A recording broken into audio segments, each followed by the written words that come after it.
Here. Court's called to order.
That this prisoner is a confirmed chicken thief.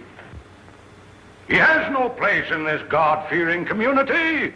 He is a vagrant. He cometh from no man knows whence. Since arriving in our midst, he has been known to do no honest work. The Commonwealth of Kentucky asks, yea, demands, that he be adjudged guilty and sentenced to 6 months on the chain gang.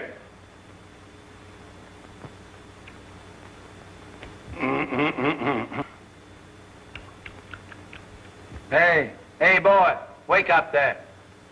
Sheriff, wake him up there. If anybody's going to sleep in this court, it'll be me. Hey, wake up. Yes, Come here, boy.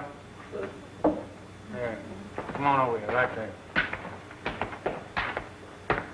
What's your name? Poindexter. Poindexter? Yeah. Who gave you that? Mr. Riley. Ranny? You mean Major Randolph Poindexter from down at Pine Bluff? Yes, Pine Bluff. Well,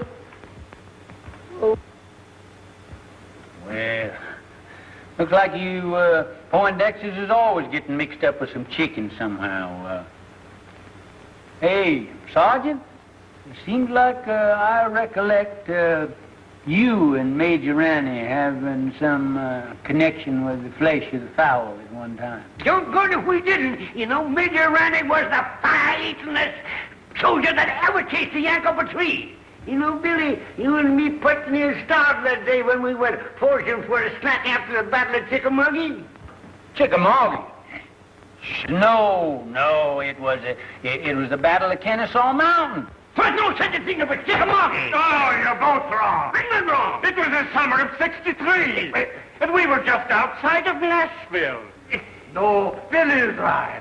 I remember. But wasn't I there, Mitchell? Your Honor, the Commonwealth objects to this digression. Now, Senator, you know, now the point is that the Major, he acted the part of a gentleman and a soldier, and he removed the temptation from out of our path by eating up all the fat hens in the whole bunch and leaving us nothing but a lot of old skinny Dominic roosters. You remember, boy? Come to think of it, Billy, they were Plymouth Rocks. There was no such a thing that were Yankee chicken. There were Rhode Island Reds. But I know what I could no, go Plymouth for it. Rocks. Yankee. Your Honor! Dominic. Your Honor! It was Dominic. Is this a court of law? I know that. I ask you, is this a court of law? Now, Senator, don't get on your high horse that way. You know, we ain't in a great big hurry. But incidentally, what are you charged with there, boy? Nothing, Judge, but I wasn't there them chickens showing up. I just fishing. Fishing? Where was you fishing? Down Sleepy River. Ain't no fish in Sleepy River. Ah, son. Ain't neither. Full of catfish. That's right, Jimmy. Yeah? Sure is, white folks. I catch big-ass catfish in there that long. There's your proof he's lying. Here, come here. What do you use for bait? Oh, I got a hunk of beef liver. Beef liver. Yeah, I have to take the That's beef good. liver and put it on the hook and chunk it out there. Let them have the first piece for nothing, see, and then you put some more on that and chunk it out there, and then they think they're going to get that for nothing, and you catch them long as you got the liver. And I go down there all the time, and I don't care nothing with that liver. Right, Judge, but it's still in the corner of the oil. Yeah, I remember. Oh, down there. That must have been how long? Yo, sir. I got to take down the judge's clothes. Got to take 'em in the house. Yes, Lord. Got to get out that old ironing board. Fix 'em up for the judge to wear. Yes, Lord. That's what I was going to do. Praise the Lord, Mr. Room. Is you a hand or is you ain't? Hi, Aunt Dilsey. How come you here? The judge say you up there at that college learn to be a lawyer, man. Aunt Dilsey, I got stomach trouble. Lord help you, white child. What them Yankees been feeding you? Not a darn thing. That's the trouble. What have you got for supper? Mr. Rome, you stay here. Us is going to kill the hot stepness rooster in the yard and a great big bowl of milk gravy and grits. And waffles? Don't you worry nothing, honey. You's home now. Miss Rome's home. Miss Rome's home. Miss Rome's home. Miss Rome's Hey, Uncle Billy! Well, if it ain't wrong. Well, salt me down. What happened up there? Did them Yankees kick you out of that law school? Huh? Sure they did, with a diploma. You're now looking at a full-fledged member of the bar. Let me look at you. Full-fledged, my gizzard. Yeah, lawyer. You know, you better get your britches half sold, because you're going to sit around a long time before you get your first client. Well, I don't mind, Uncle Billy. You know what happened to me before I got my first client, don't you? Lord, I sat through 2 Republican administrations before I...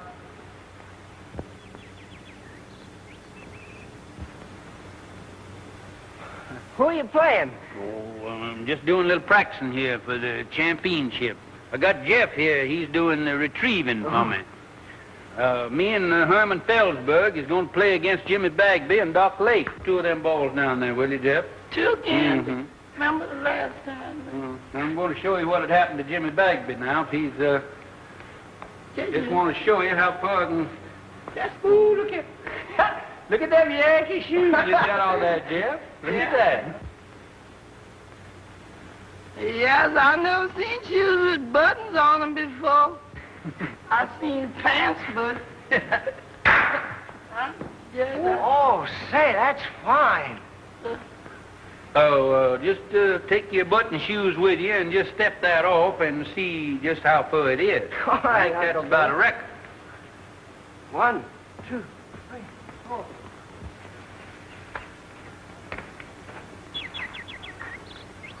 Hello.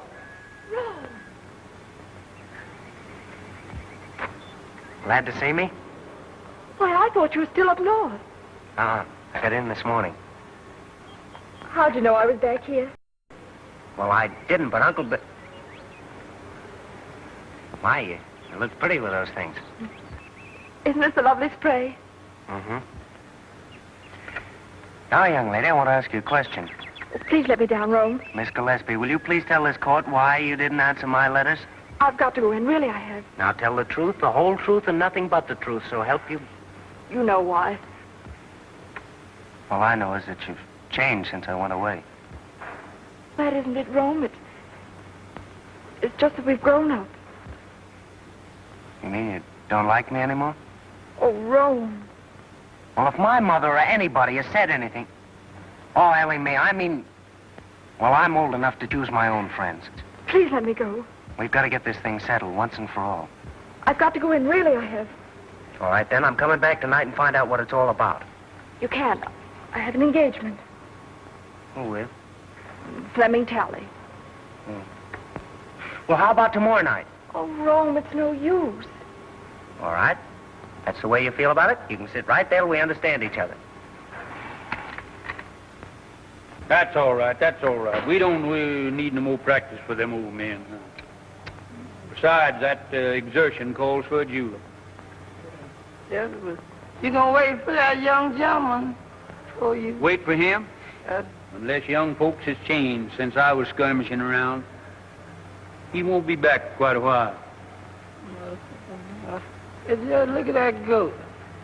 Ain't that a pretty sight? What, that goat? There ain't nothing pretty in the world than two young folks in love in the spring. What do about that goat? Oh, goat. My Lord, ain't you got any sentiment? Ain't you got no girl? Wasn't you ever in love? Stand around here talking about a goat or something. But your mint? What about my mint? That goat in your mint bed. It's in my mint bed. That guy. Yeah. Get down. Acting like you starved. Get him now. Bet you hungry. Don't look. Why, William Priest. Oh, hello, Carrie. This is a fine how do you do. What will the neighbors say? I'm ashamed of you. What's ailing you now? That gum goat come in here and eat up my mint bed there. I'll bet he must have been the ruination of 1,000,000 juleps. You and your precious mint juleps. A circuit court judge. Where's your dignity? Dignity? I don't reckon the Priest family will ever have to worry about dignity, Carrie, not as long as you're alive and kicking. Well, it's a good thing somebody in this family has pride. I always told my brother when he married you that he saved the family name. Well, if he were living, he wouldn't be fooling around the front yard with a goat. That's not what I came for. Have you seen Rome? Oh, Rome? Rome? Oh, appears like I did see that son of yours around here a while ago. I expect he's downtown, though, now. Strutting around, showing off his button shoes. Now, don't you play possum with me. As if I didn't know you'd been encouraging that girl over there to set her cap for Rome. Carrie. If I didn't know that you had the biggest heart of any woman in the world, I'd think you're the most suspicious creature that ever come down the pipe. Never mind that. You come up on the porch. I want to talk to you.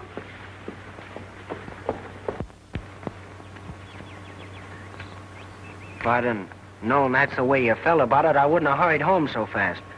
I'm sorry, Rome, but after all, you have your career, and your family, and everything in the world that matters to you right here. I don't think you care what matters to me. That's not fair, Rome. After all, I'm only telling you for your own good. William, I'm not a woman to beat about the bush. This business of Rome and that girl next door has got to stop. What do you got against Ellie Mae? She's an awful sweet girl, seems to me. She's got gumption, and she teaches school, and supports herself. I don't want to be unkind. She may be a very nice girl and all that. But after all, Rome is one of the Kentucky priests. And the name of priest means something in Kentucky. Well, I've never heard that it meant intolerance. It means good stock and family pride. You know the kind of stock she comes from. Yeah. Her ma come to this town penniless and died giving birth to Ellie Mae. I remember the night. She was a frail little woman. Wasn't any bigger than Ellie Mae is now. And just as pretty. But who was her father? Well, nobody don't rightfully know. Well, family may not mean anything to you, but it means a whole lot to me. I'm not going to have my grandchildren come into the world under a cloud. You haven't by any chance picked Hod Maydew as a grandpappy, have you? Oh, I know you've never liked Senator Maydew, but you can't say anything against his folks. They've got money, they're an old family, and Virginia's a lovely girl. She's always been crazy about Rome. He could do a lot worse. Well, I guess me and Rome, we ain't got anything to say about it. I knew you'd come around to my way. You gonna stay for supper, ain't you, Carrie? Not tonight, thank you, William. The daughters of the Confederacy are having a chicken supper at Kate Maydew's, and I'm late already. Looks like you daughters get more ferocious every year towards Yankees and fried chicken. You got your badge on there. Yes? Mighty pretty. Good night, William. Sometimes I think you women got more badges and medals out than the soldiers did. Good night, Carrie.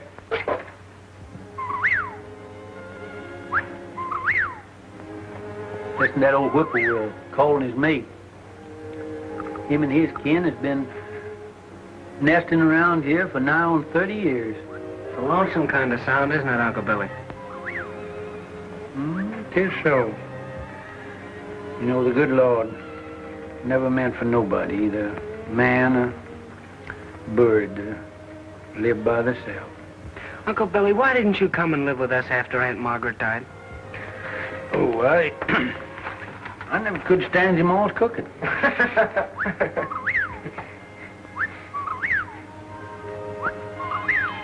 Oh, fine swing over there on that old porch. I wouldn't be surprised if they ain't a pretty girl sitting in it now. She's got another fella tonight. Ellie Mae sure is pretty. Fella gets her will certainly have to do some prancing, he can't sit around and look glum all the time. There he is now. Who? That Flem Tally. The barber? Yeah. Gives awful poor shade, that fella. Whoa. Whoa, Bert.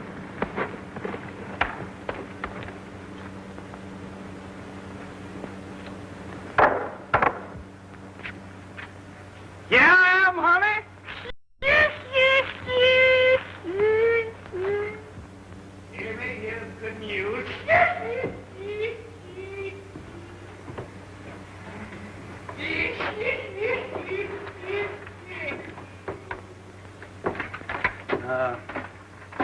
Son, there ain't nothing will get your mind off women folks like work. Will you run back in my library there and get my old Kentucky Code of Statutes? It's an old calfskin book up on the top shelf there. That gets me, that brain there. Long years, I'm just gonna see if I can't stop him. Gabby Rives and Joe Herringer, you know, the boys that work for me down at my barber shop. Well, they comes to me tonight and wants me to go over to Old Town. Some high-flying gals over there. But I tell them no. I can have all the fun I want right here. Now, guess who I was talking about? Couldn't I make you some lemonade? Lemonade? Sure, honey. And I've got something to sweeten it with. Right out of the mountains and kick it like a mule.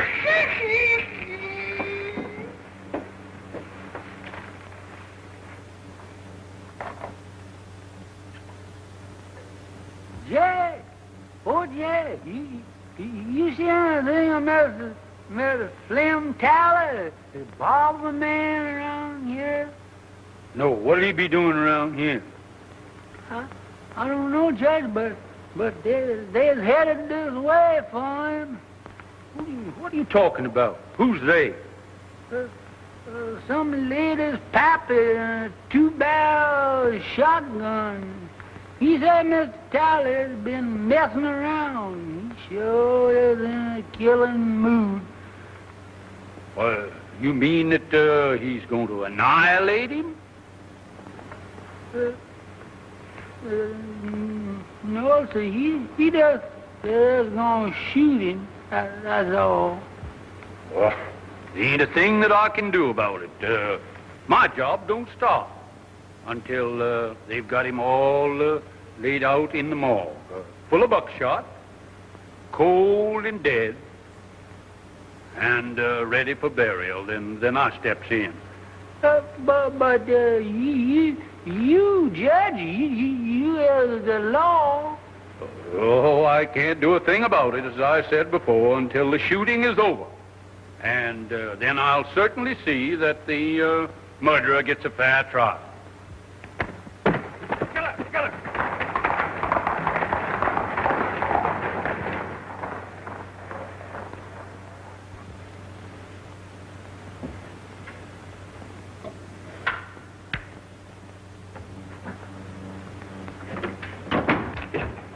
Uncle Billy, I couldn't find that book anywhere. What book? That Kentucky law book. Oh, maybe I didn't have one. Ellie Mae's waiting for you over there. What? How do you know? Are you sure? Now, don't be standing here like a jaybird gawking when I tell you she's waiting. Go on out of here and go.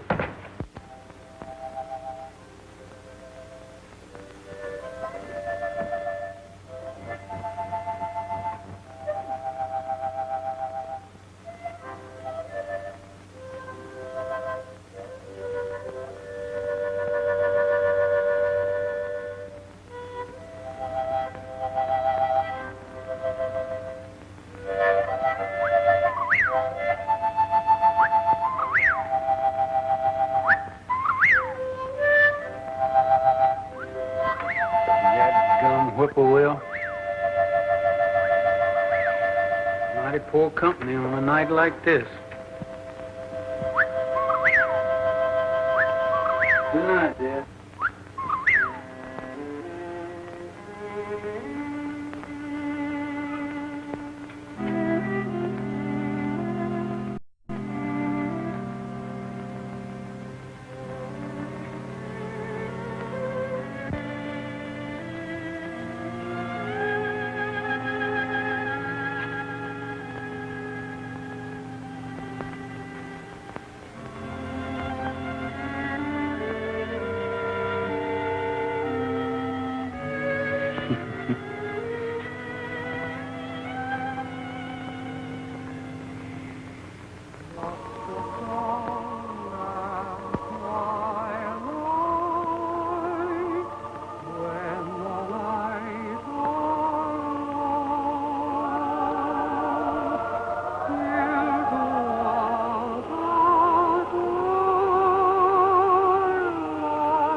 Long time, honey, since you and the babies went away. Oh, Rome come home tonight.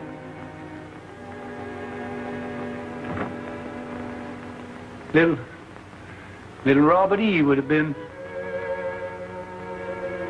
he'd have been just the same age as Rome is now.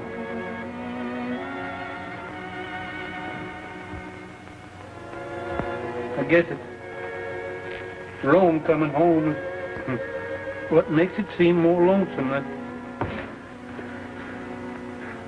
ever around here.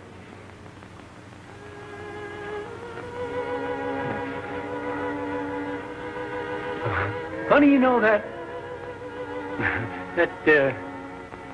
fella that he enlarged that tin type, he sure did a pretty job. I wish you could see it, honey.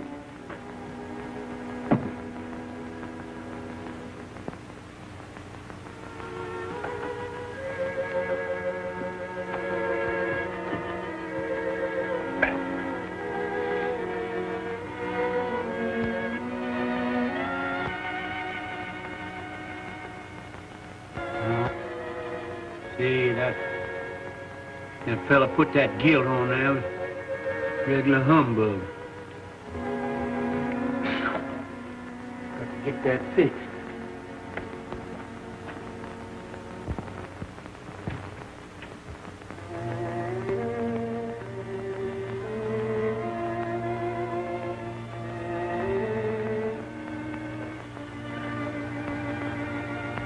Honey, it sure is a pretty night.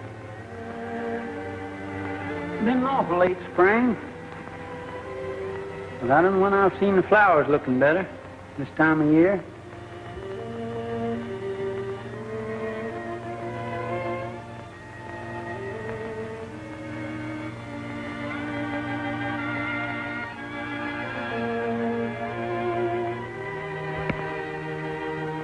People are funny things.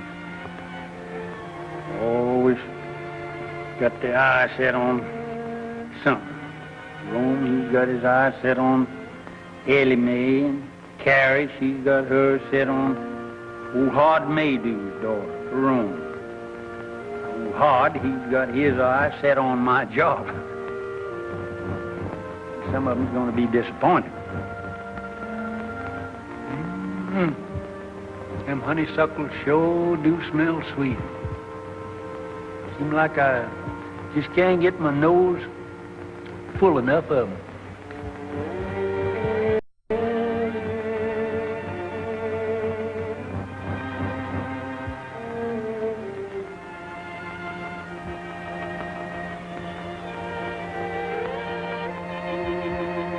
That burn, honey. There's Bob Gillis over there at the grave.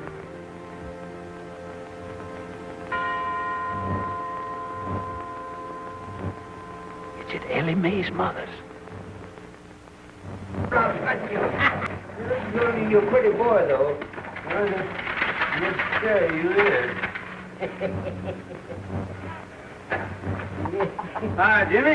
Hello, Billy. What are you doing there?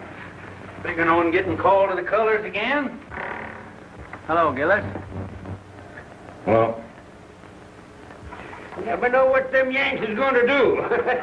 We licked them once, and I'm keeping old Deadeye ready in case we got to do it again. Say, better look at old General Forrest there. I think he's going to need a little shoeing pretty soon. Well, I'm mighty busy right now, Billy, shoeing them two horses over there. Hey, Bob, we better take a look at the judge's horses, some of them.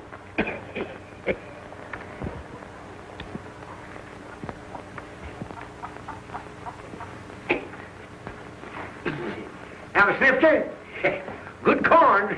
You can smell the feet of the boy that plowed it.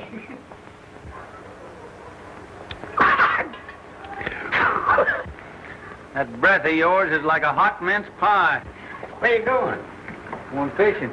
Sleepy River. Sleepy River. Why don't you fish in the trough there? Need shoeing? no, all right for a while yet. Say, bad scar you got there. Bullet? Yeah. Get that in the war? No. Folks say you come from up north. Must have got that up there.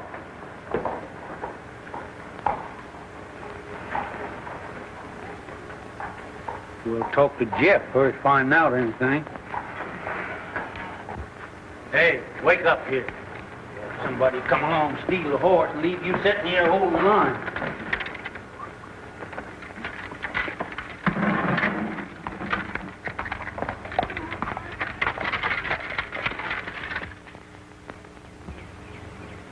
All right, come on with that beef liver now.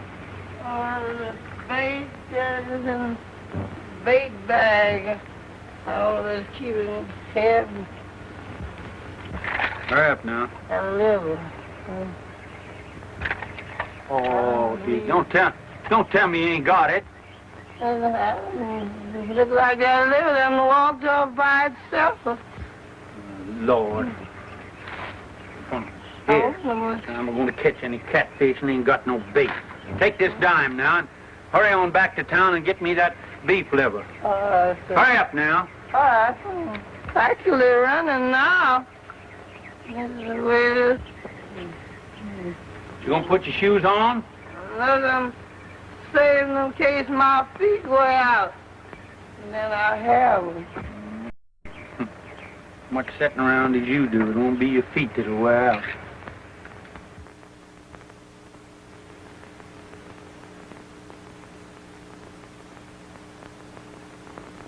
Master Jesus wrote me a note. He wrote it on the wood. He tell me to put on my Sunday clothes, for he's coming to fetch me soon. Master Jesus wrote me a note. He wrote it in a star. Say he gonna wash me white as snow. Though I be as black as heart. So I got a hat and this good old pretty vest hanging up in there doing nothing. Fine crab. Well, plague take you, I thought I told you to stay away from that Yeah, vest. but Judge, it got hung up on Yeah, you got my coat on there, too. Yes, but this old skunk coat. Skunk coat? I mean possum. What do you mean, possum? Rabbit. Rabbit? Say, listen, every inch of that is raccoon. Better be raccoon. I took it off a rich Yankee. Now you get in there and put them things away from there. Better get on over at that festival there. Dilsey might be needing you, too. How are you, Judge? Just Oliver, Reverend, just Oliver. I'm afraid it takes ice cream and cake to get you old soldiers out of the church. If the Lord ever gets in a jam, why, he knows who to call on. That's right. Going to church isn't everything there is to it. Evening, Senator. Good evening, Reverend. Good evening, Judge Freeze. Good evening, Odd. There's one of our best churchgoers. Yes, it's surprising how far some men will go to get a few votes. Too bad we didn't get rid of him and get him off up to Congress there after him spending that term in the state Senate. I understand he thinks you deprived him of that honor. Me? Great Democratic Party and Thomas Jefferson. Evidently, the senator doesn't see it that way. Tell me that his cases in your court have taken on the appearance of a personal feud now that he's a candidate for your job. Oh, I wouldn't say that, Ashby. But I am going to have to get out and do some mighty tall electioneering, you know. Hart he's a spellbinder in a silver tongue from way back. I'm just an old country Jake who kind of a baby kisser. I ain't got much to offer the boys in the way of rhetoric. I understand he doesn't approve of your grammar. My grammar. First thing I learned in politics was when to say ain't.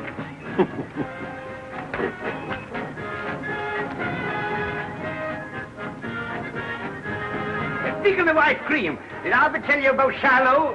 Yeah. Didn't I? Wait a minute, Doc. Wait a minute. How did you hear this? Well, come in here. Come on back here. Let me hear this. It was the eve before Shiloh, and them orders had to get across the river to General Beauregard. What did I do? I took off my clothes and I stuffed the orders in my mouth and I plunged in. It was pitch dark. Well, sir, I was going... Good evening. Swimming again, Jimmy? Where was I? Where was I? Right in the middle of the river. Yeah, yes, sir. There you're swimming in 12 miles to go yet. And there I was, swimming and swimming, diving under and around Yankee gunboats all around me, surrounded by Yankee gunboats, and me dodging them right in... Gunboats? Yes. Putting them gunboats in there's a new tack, ain't it, Jimmy? Now, Rome. Now, don't you young people think you have to entertain us old folks? That's right. Run along now. They're getting ready for the candy pull. Perhaps Rome has other plans. Oh, no, he hasn't.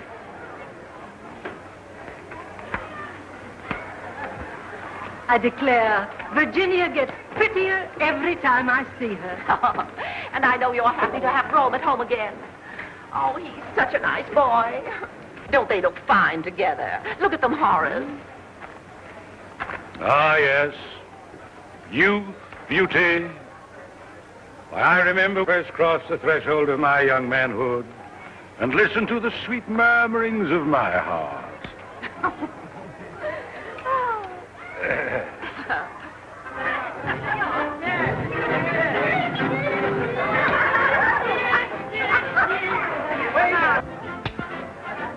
Double portion, please. You have a full portion there. Oh, but we can pay for it.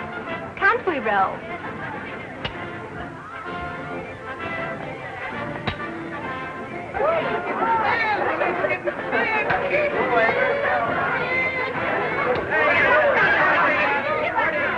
Gentlemen, I propose to conduct my campaign on a dignified basis. No personality. Others may censure the homespun manners of Judge Priest on the bench. Not I.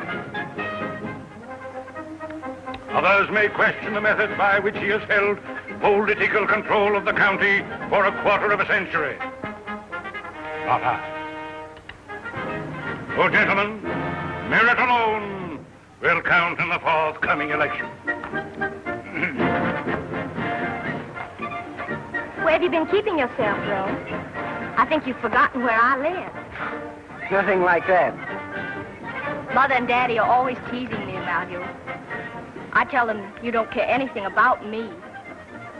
Bet you have a girl up north. Well, even if I did have, haven't you got every boy in town on your string? Oh, don't stick in the mud. They make me tired. Besides, I've been waiting for somebody else.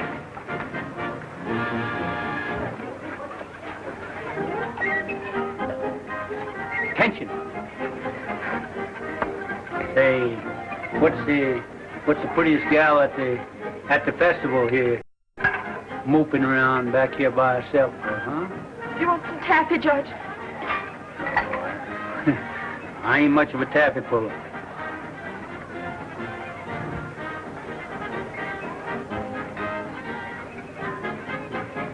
On second thoughts, you can give me a wad of that, too.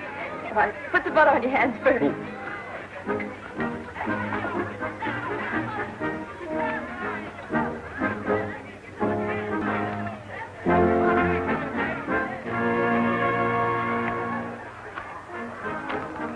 Oh, Uncle Billy. Oh, no. You ain't doing that right. What's the matter with it? Here, let me see your hand. You ain't got no butter on there, no wonder. Here, let me show you. Here, put mine in here. Let me show you. There. Go on up there. Run on up there and put some more stickum on your hand there. Go on, right up there. All right, Uncle Billy. That's it. Now, here. Put that right over in there now. Now, here. Now, that's the thing. Candy pulling, you got to keep your mind right on it. Look, that's how you're getting it all on your hand. Keep your mind on what you're doing there now. Oh, you pulling candy with the champion candy puller of this neighborhood now.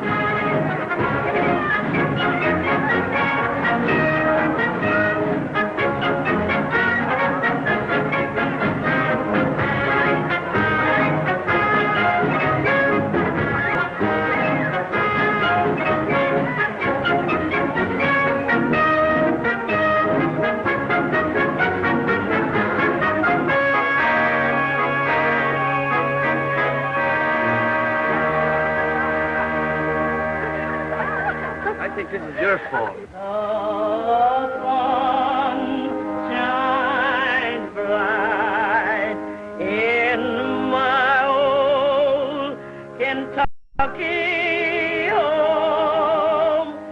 This summer, the darkies again. The corn tops rise and the meadows in the bloom, while the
Morning, everybody. Good morning, Judge.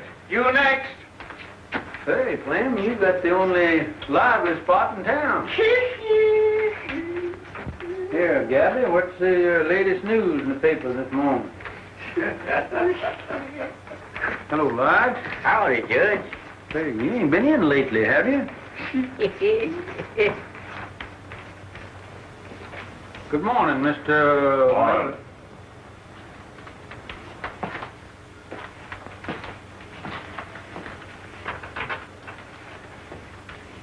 Nice day. Yeah. Oh, Flem, here she comes.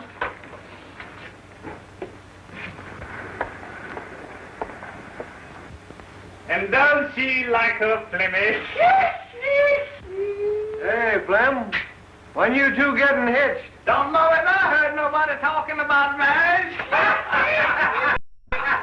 You ain't scared of no shotgun wedding, are you? Not as long as she ain't got no paw.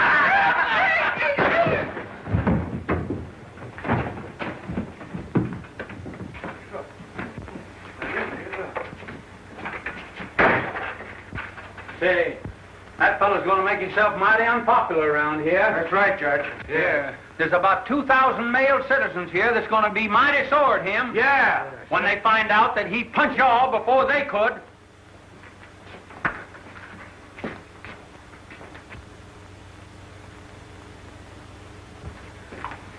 Yes, he's going to be awful unpopular around here.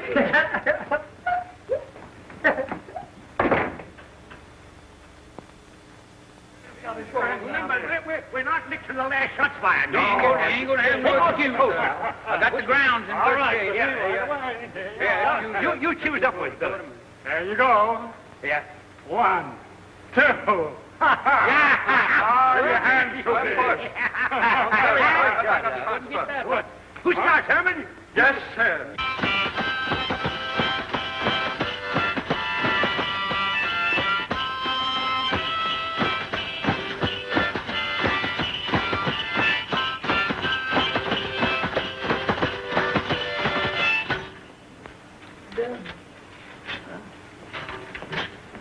My wife and I live all alone in that country called our home. Don't put enough in that, just like more than that. Yeah, enough. Got a spare one of them. Just see, I ain't trying to tell you what to do, how to say. Always think about it trying to... Hey! Cut them monkey shines. How you expect a judge to win that croquet game with no solace in his stomach? Hey, Dusty, you done forgot the jug. The jug here. All right, you can't say I never told you now. Leaving somebody here with all this stuff. I bet she gonna blame me for... Don't see you around much. No. Trying to keep to yourself, don't you? Yeah.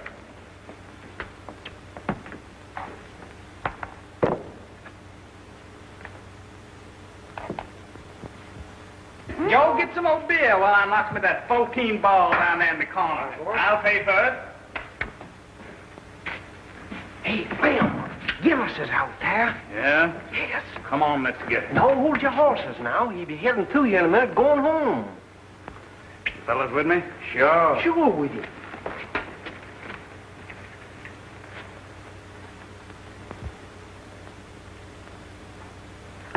Another? Nope.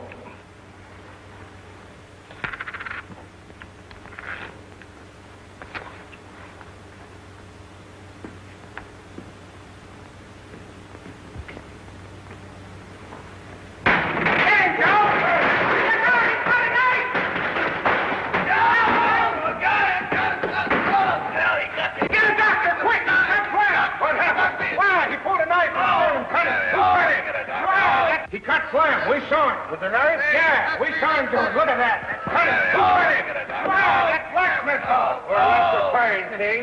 Get a doctor.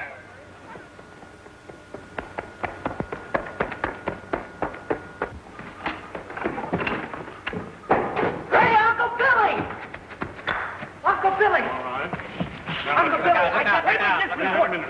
You dead on me. Oh, no. You ain't dead on me. Will you get out of here? You already out of the game. Get out of here. Get away. Uncle Billy. He missed it. Rome, please, will you? Wait, this is an important game here now. Keep still. We're censored. Let me talk to you. Golly, I don't see how the South ever lost the war with a guy that could argue like you did. Uncle Billy. What is the matter? You've already made me lose the game. Uncle Billy, I got a client. Oh, well, who is it? What's the matter with him? Gillis, you know, Mr. Bagby's man. Huh? What's that, Bob? What's he doing? He cut up Flem Tally. Yeah? And right after he gave himself up, he sent for me. Well, I'll be kicked by a mule. Did he cut him bad? Well, I can't tell yet. Gee, Uncle Billy, he sent for me. It'll be the biggest case in your whole court session, and I'll be defending him. Well, I wouldn't gloat too soon now. Oh, don't you worry. Hey, Ellie Mae! Yeah, I'm going to get down to the jail and see what that fellow's got to say for yourself. I'm going to see Tally. Darn robbers, they robbed us out of that, Herman. Now, you better get on down there with me because you're liable to get a chance to go as bail. Ellie Mae! Ellie Mae, I got a client. Oh, Rome, I knew you would. Come on over. I want you to talk to Uncle Billy and tell you all about it. That sort of novelty, Herman. The barber getting cut up. Whoever cut him up couldn't have cut him much if they used the barber's razor. Where's Rome? I won't have it, that's all. He's getting mixed up with that kind of people. Oh, what's he done now? Well, he's done enough. Mother, what's the matter? Something wrong? If you're in the habit of discussing your affairs before strangers, I'm not. Well, Ellie Mae's not a stranger. Excuse me, Rome, I'll go. No, wait. All right. I have nothing to hide. Carrie, what's the matter? Have you been out in the sun too much? You shut up, William Priest. I hold you responsible for everything that's happened. Are you going to defend that man? Mr. Gillis? You bet I am. Oh, no, you're not. Mother, what do you mean I'm not? I suppose you know what's behind this drunken brawl? No? Well, then I'll tell you. They were fighting over that girl in a saloon. Mother, that's not so. Carrie, you can accumulate more misinformation in a shorter time than anybody who told you all this rigmarole. Virginia Maydew. Who? Virginia Maydew. Oh. She got it straight from her father. And brought it straight to you. She wanted to warn Rome. I know you've never liked me, Mrs. Priest. I know you've tried to stop Rome from going with me. And I know you think I'm not good enough for him. Well, let me tell you something. If Rome were half as mean as you are, he wouldn't be good enough for me. Well, of all things. Carrie, looks like you run second. Oh, no, I don't. If Rome's father were alive, he'd back me up. Rome's already got himself talked about all over town with this girl, and I'm not going to have him publicly defending her in court. Well, Rome, see how your mother feels about it, so looks like you lost your first client. They're certainly hard to get, too. No, Uncle Billy, I haven't lost anything. Rome? Mother, I think I'm old enough to know my own mind. I said I'd defend Mr. Gillis, and I'm going to go through with it.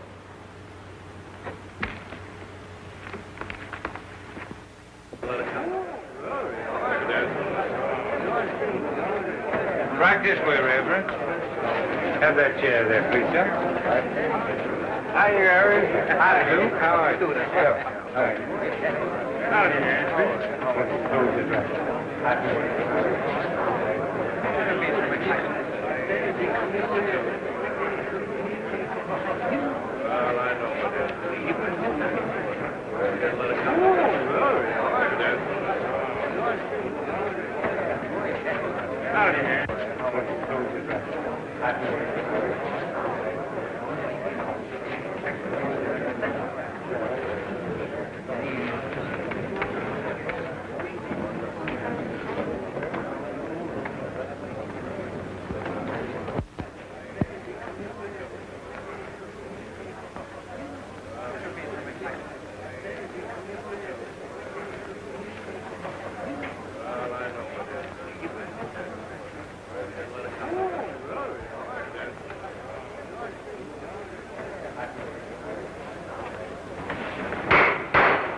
May it please the court.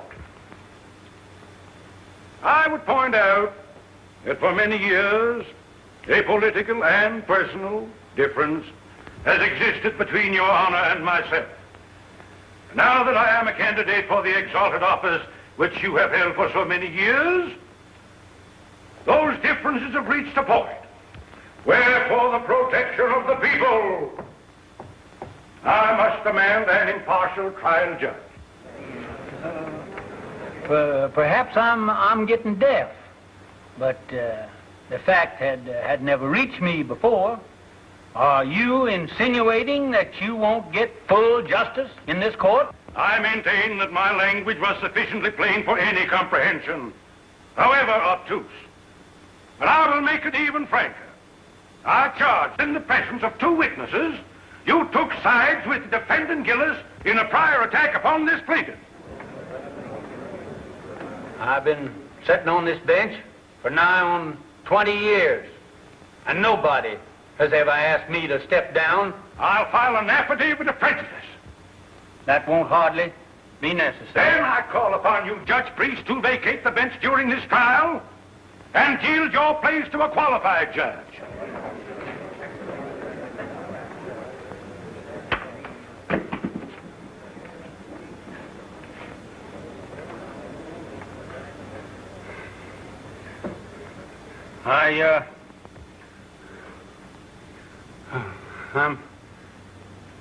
I'm not denying, Senator, that you kind of took my breath away.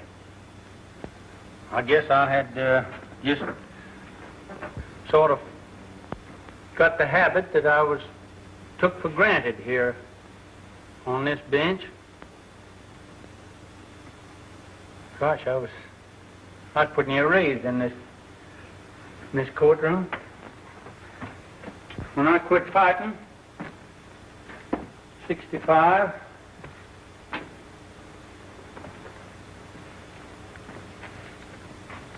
for what we thought was right, I kind of calmed down, found out I couldn't lick the whole United States. Come back here to my hometown, and I put up my shingle. It wasn't long before I was sitting on that bench. Maybe I did have a hankering for the spirit of the law, and not the letter. But as far as I know, nobody ever found cause to complain till now.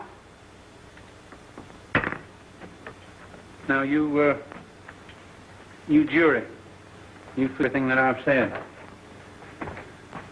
and my feelings has no place in the records of this trial.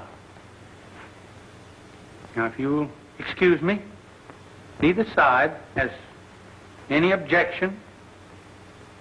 I'd like to ask the Honorable Floyd Fairley if he won't come up here and take my place on the bench.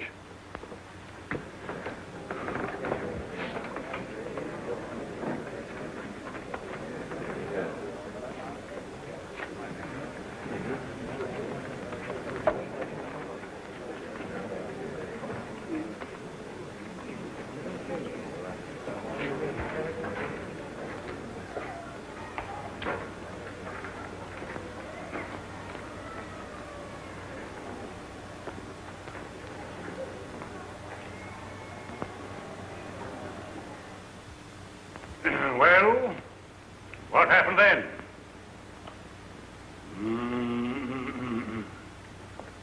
Gentlemen of the jury, in plain language, the defendant here burst in upon these three worthy citizens. I object, Your Honor. I deny that my client ever burst into any place or anything. Objection sustained. So be it, Your Honor. Nevertheless, I shall demonstrate that my young friend's client here did burst into something. That armed with a lethal weapon, to wit, a dirk, dagger, or knife of deadly length and deadly sharpness, he burst into Mr. Talley's quivering flesh. I object, Your Honor. Objection sustained. Your Honor's humble servant bows to Your Honor's august ruling. In due time, Mr. Talley's scarred and mutilated person will bespeak the verity of my claim with a silent eloquence far exceeding the powers of my poor tongue.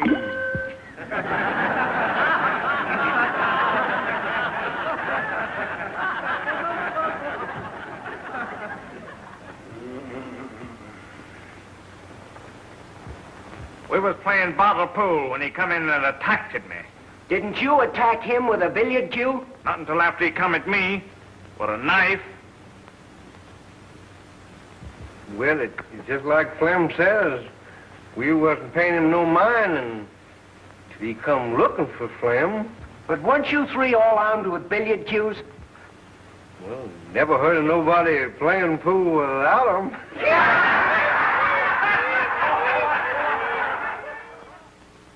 It's just like Flamin' Joe says. He come in looking for trouble. You don't like the defendant, do you? Who does?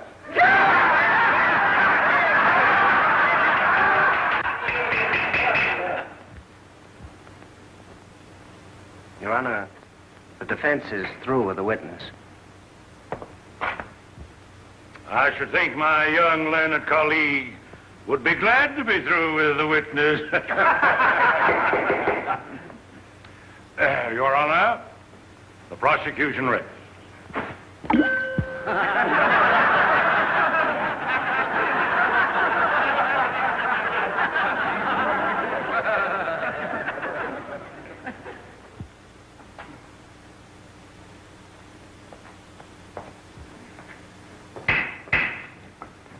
Before the defense proceeds, this court recesses for half an hour.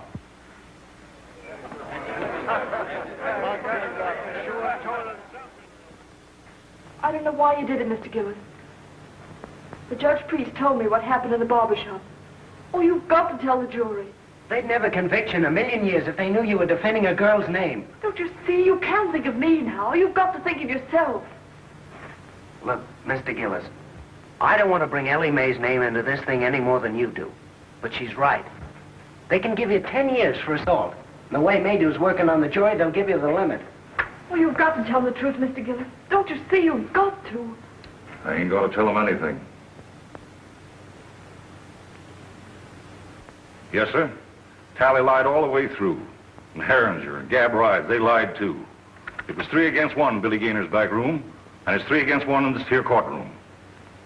Have you ever been in any other cutting scrape in town before? No, sir. That's all. One moment.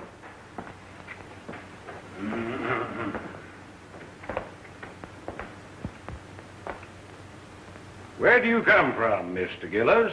I ain't a saying. You aren't exactly what we Southerners would call a sociable person, are you? I mind my own business. Precisely. Except when you go looking for trouble. I don't go looking for trouble. But I ain't the one to run away from it. How long have you had a grievance against Mr. Talley? We had a run-in a few days before he jumped me. Oh, a run-in, eh? And what was this run-in about? Well, come on, tell the jury. What did you hate him for? I ain't a saying. Then you didn't have any reason for knifing. I didn't say that. Well, make up your mind. Why did you hate him? I ain't a saying. Oh, Your Honor. Anything further? That's all, Your Honor. The defense rests.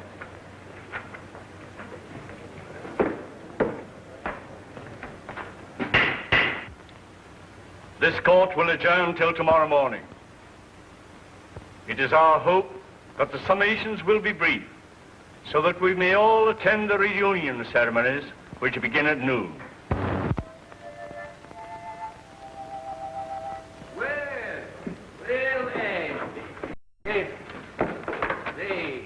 This is a pleasure. I don't get the chance to do this often.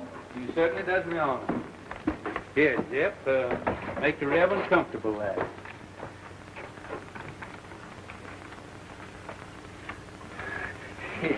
It looks like you kind of caught me red-handed there. Could I, kind of inveigle? Been a long, tiresome day, and it's mostly mint. No, thank you, William. I appreciate your sympathy. You know, I kind of thought that you'd be working on your Memorial Day address tomorrow. Well, that'll take care of itself. What I'm worried about is this poor devil of a Gillis. You know Gillis? My trade takes me into queer quarters sometimes. Well, I feel just as sorry for that fella Gillis as you do. I'm plumb out of it. Hard got the best of me. He sure did. The case is closed. It's all settled. And I don't think Hard he'll be fool enough to reopen the case for nobody or nothing.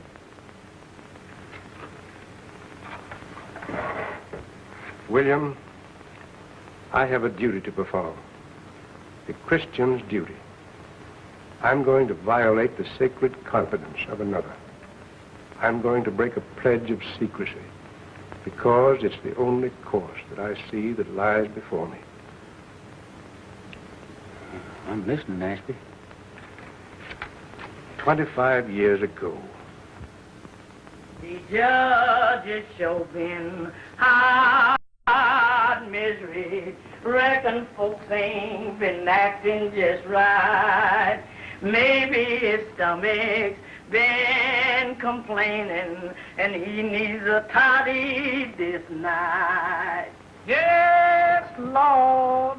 Yes, Lord. 'Cause tomorrow he's got to be like Mr. Samson, saving Daniel from the lion's den. Saving Daniel from the lion's den. Yes, Lord. Yes, Lord. The judge could do with a toddy right now. Yes, Judge. Yes, you'll see soon as you get me some in. Oh, Jeff. Jeff. Come on, hurry up here. Come on here, I want to holler at you. Where you been? Well, I was... Hey, listen, you want to earn that old coonskin coat of mine? I can have that coon coat, Judge. Thank you. Yeah, wait a minute. Come back here. You can if you do everything I tell you to. Do you know a gentleman by the name of Mr. Hard Maydew? Yes, that mean man, that coat house. Yeah. Well, now you see that he gets that, but don't you let him know how he got there. That's see? all I got to do, sir. Don't say, wait a minute. Can you play Dixie on that thing there? With that coon coat, yes, I played Dixie with Marching Through Georgia. Marching Through Georgia. Yeah. I got you out of one lynching. Yes, but for that coon coat, I know that I was going to get you playing Marching Through Georgia, I'll join the lynchers.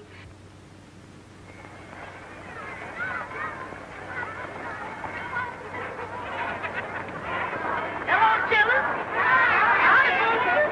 What do y'all got in your basket? Chicken. Well, that's just what I got. That's what the judge was.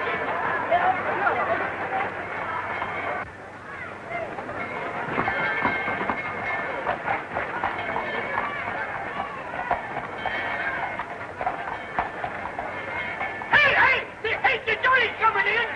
Hey, Lem, come on, the jury's coming in. I'm telling you, Sheriff, we've lost the bass drum. How could you lose a bass drum? Someone stole it. We need it for the parade.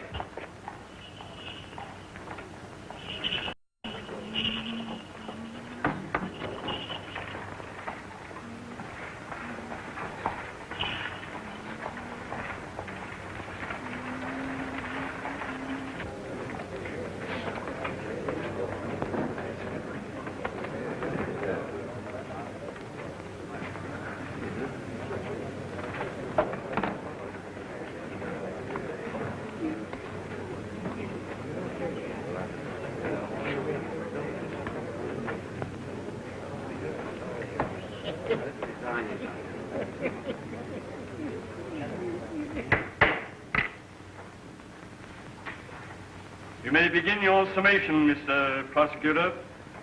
May it please, Your Honor. Since adjournment yesterday, certain information has come into the hands of the Commonwealth, which, in the interest of justice, impels me to reopen the case. The Commonwealth desires to recall the defendant Gillis for further cross-examination. Very well, Mr. Maydew. Proceed. Robert Gillis, take the stand.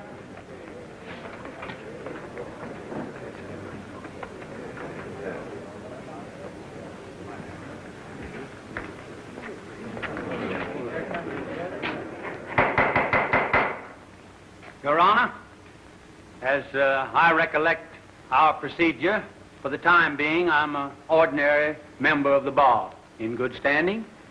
Not ordinary, sir, but absolutely in good standing. Thank you, sir. Thank you, kindly. Then I have the honor of announcing myself as Associate Counsel for the defense. Seeing as the case has been reopened,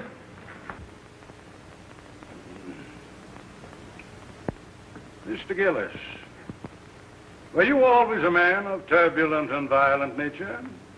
I always left them alone as left me alone. Is that so? What was the name of the man you once upon a time murdered? I never looked on it as no, it wasn't murder. A man was killed, wasn't he? Yes. And they stuck you in jail, didn't they? Yes. And they charged you with murder, didn't they? Yes. And the jury found you guilty, didn't they? Yes. Were you sentenced to be hung? No, I went up for life. Did you escape or were you pardoned? I ain't a saying. And I won't tell you no more no matter what you ask me. You don't need to. Judge Priest, your witness. no questions, Your Honor. But, Uncle Billy, hasn't the defense any evidence to offer in rebuttal, Judge Priest? One character witness, Your Honor. Mr. Clerk, will you kindly call Reverend Ashby Brand?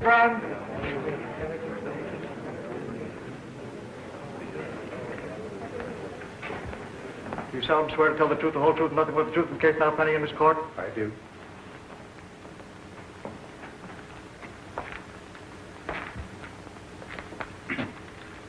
Reverend Brand, before you come to this town, what was your occupation? In my early manhood, before I took holy orders, I had the honor to be a captain of artillery in the late war. In the War of the Rebellion? No, sir. The war for the Southern Confederacy. Yes, sir. You're right, sir. That's right. He's right. Oh, my error, One moment, please, Your Honor.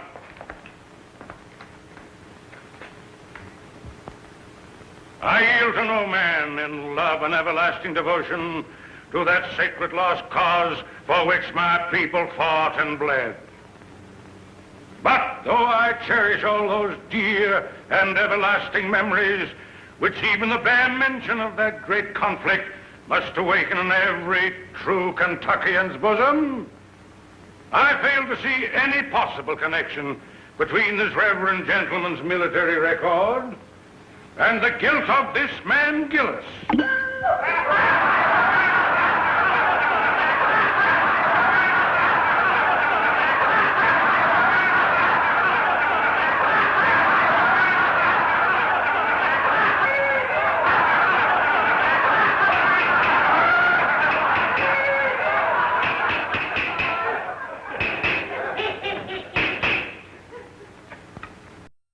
I think the court will commit no grave legal error by allowing a minister of the gospel to tell his story in his own way.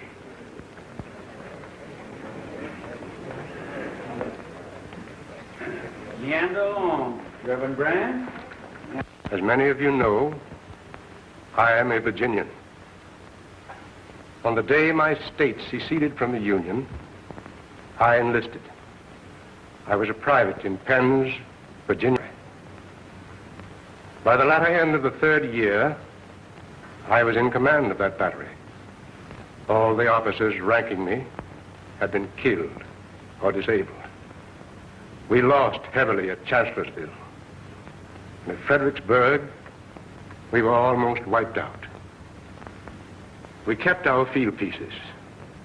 We kept our pieces until the end. But we had not sufficient men to man those guns, nor anywhere to turn for more men.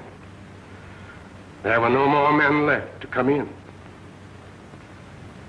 The Confederacy in '64 was robbing both the cradle and the grave for cannon fodder.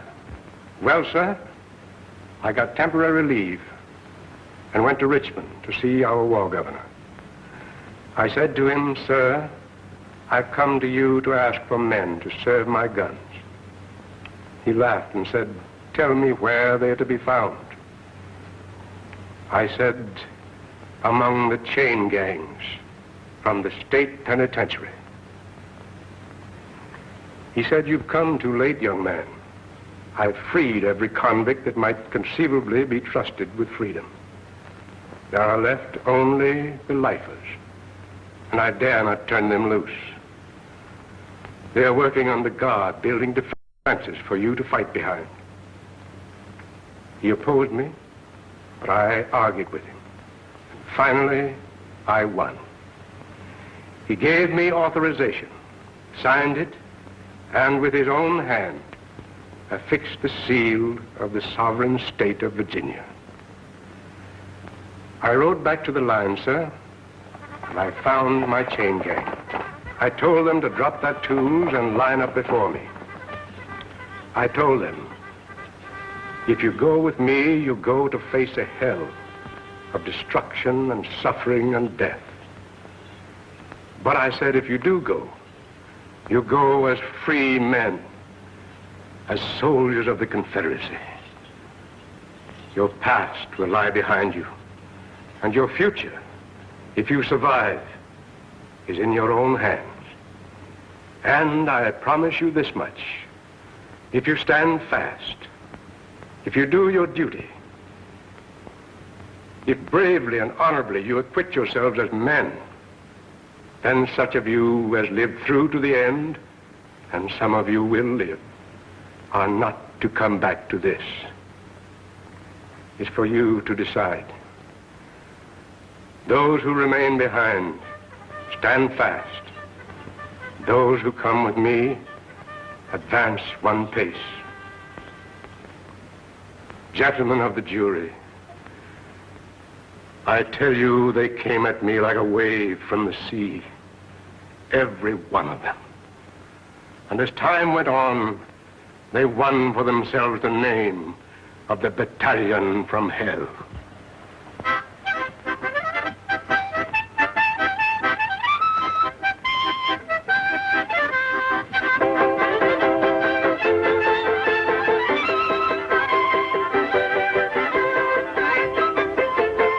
Those men, those felons, with the scars of their shekels still on their legs, they fought for the South like men, none better. And they died like men, most of them. I was one of those men of whom I wish to speak a special word of tribute. He stood out for his courage and his fidelity,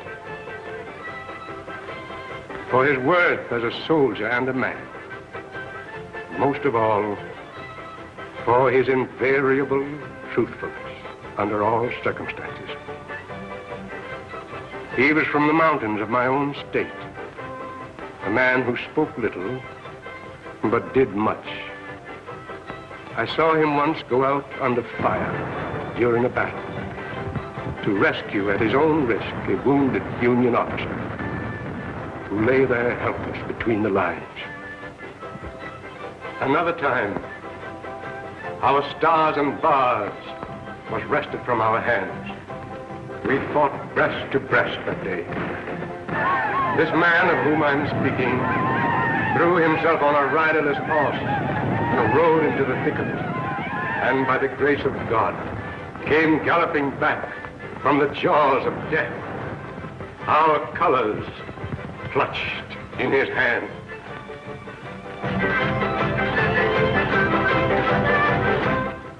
And another day, when every man who served his gun excepting him, was down. I saw him when the Union infantry charged, sitting astraddle his useless gun, and with a rammer for his only weapon, waiting for the enemy to come within reach. The countercharge from our infantry saved him.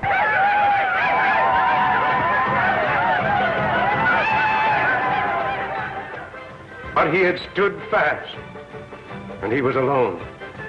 After the surrender, I kept his secret. I kept it to this very hour. Though I've seen him daily at his work, watching over his daughter, providing for her education through me, all unknown to LMA.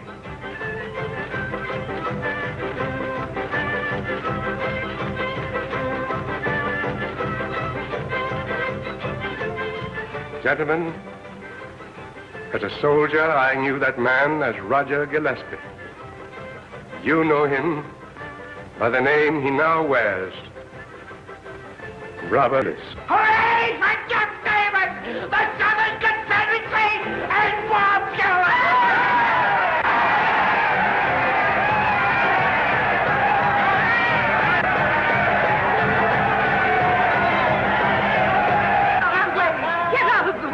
Can't you see that poor, helpless child needs a mother?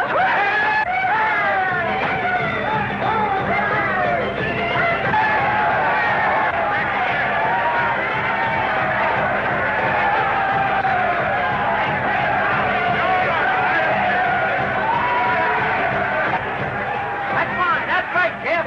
That's great. Keep on going. Keep going. You can have that white vest.